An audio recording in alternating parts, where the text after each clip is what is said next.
आणि किती करोड रुपयाची फसवणूक? सायबर पोलीस स्टेशनला जे फिर्यादी आहेत ते व्यवसायाने अभियंते आहेत. तर त्यांनी शेअर मार्केटच्या अनुषंगाने, शेअरमध्ये इन्व्हेस्टमेंट करण्याच्या अनुषंगाने एक अली एक्सप्रेस नावाचा प्लॅटफॉर्म आहे, ट्रेडिंग ॲप म्हणूया आपण त्याला. त्याच्यामध्ये त्यांनी त्यांचं स्वतःचं रजिस्ट्रेशन केलं आणि त्याच्यामधनं शेअर्समध्ये पैशाची गुंतवणूक केली. तर ही गुंतवणूक जवळजवळ 1,11,00,000ची होती आणि त्याच्यामध्ये अली एक्सप्रेस या प्लॅटफॉर्म करणं साधारणतः 15% त्यांना नफा मिळेल असं आश्वासन दिलेलं होतं.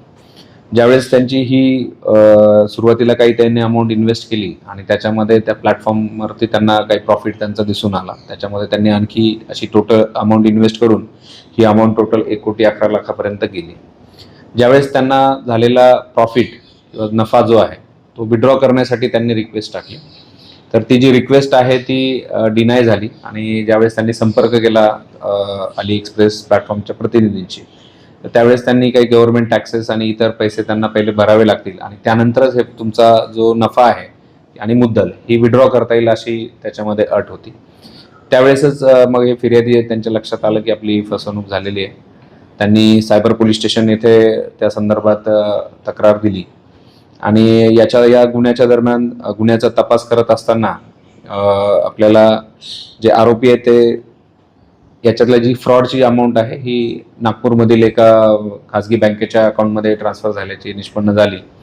सर्वप्रथम नागपूरमधून आपण एक आरोपी अटक केला आणि त्याच्याकडनं जी संपूर्ण गुन्ह्याची मोडस आहे ती समजल्यानंतर या गुन्ह्यामध्ये आतापर्यंत 5 आरोपींना अटक करण्यात आलेलं आहे.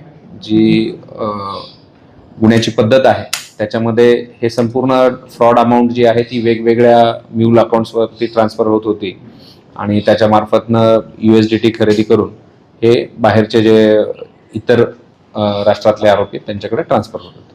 तर असं करून या गुन्ह्यात एकूण आतापर्यंत 5 आरोपींना अटक करण्यात आलेली आहे आणि या संदर्भातला पुढील तपास चालू आहे.